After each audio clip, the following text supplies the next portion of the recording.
உங்கள் புழைக்கடைத் தோட்டத்து வாவியுள் செங்கழு நீர் வாய் நெகுந்தாம்பல் வாய் கூம்பினகான் செங்கற்பொடிக் கூரை வெண்பர்த்தவத்தவர் தங்கள் திருக்கோயிற் சங்கிடுவான் போதந்தார் எங்களை முன்னம் எழுப்புவான் வாய் பேசும் நங்காய் எழுந்திராய் நாணாதாய் நாவுடையாய் செங்கொடு சக்கரம் ஏந்தும் தடக்கையன் பங்கயக் கண்ணானைப் பாடேலோர் எம்பாவாయ్.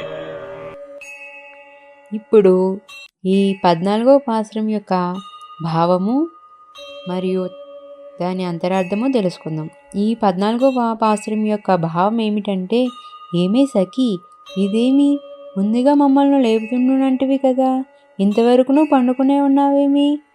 లెమ్ము లెమ్ము, తెల్లవారిపోయినది చూడు, నీ పెరట్లోని ఎర్రకలువలు విచ్చుకున్నవి, నీలోత్పలాలు ముగుళించినవి, కాషాయాంబరాలైన మునులు యోగులు తెల్లని పలవరుసలు కలిగిన వారందరూ దేవాలయాల్లో భగవదారాధన నిమిత్తమై కోవెలు తలుపులు తీయటానికి కుంచుకోలను తాళపు చెవులను తీసుకుని వెళ్ళుచున్నారు.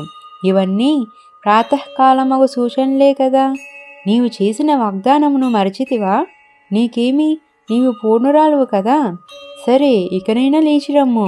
వాగ్దానమును మరచిన సిగ్గులేనిదానా, లేవవమ్మా అనగా నన్నేల నిందింతురు, నేనేమి చేయవలే అనగా శ్రీ శంఖ చక్రములచే విరాజిల్లుచున్న విశాల సుందర భుజములు కలవానిని పంకజాక్షిని ఆ శ్రీకృష్ణుని గుణగణములను మధురమైన స్వరమున కీర్తించవలెను. మేమును నీతో కలిసి పాడదము. ఇట్లు గోష్ఠిగా సంకీర్తనం చేసిన మన వ్రతము ఫలించగలదు. కావున వెంటనే మేల్కొనమమ్మ అని గోదాదేవి ఈ పాసురంలో గోపికను లేపుచున్నది. దీని అంతరార్థం ఏమిటంటే, ఎవరికిష్టమైన రీతిగా వారు శ్రీరాముని శ్రీకృష్ణుని గుణగణాలను కీర్తించారు గోపికలు.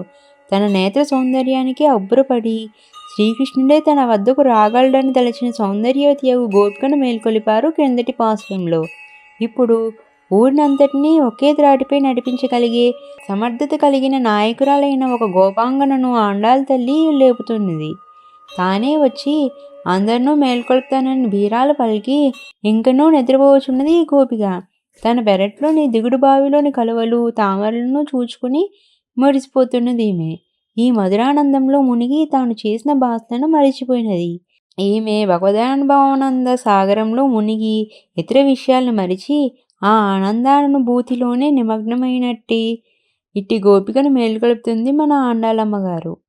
ఇంకా మరెన్నో పాసురాల యొక్క భావాలు అంతరార్థాలు తెలుసుకోవడానికి మా ఛానల్ని సబ్స్క్రైబ్ చేసుకోండి.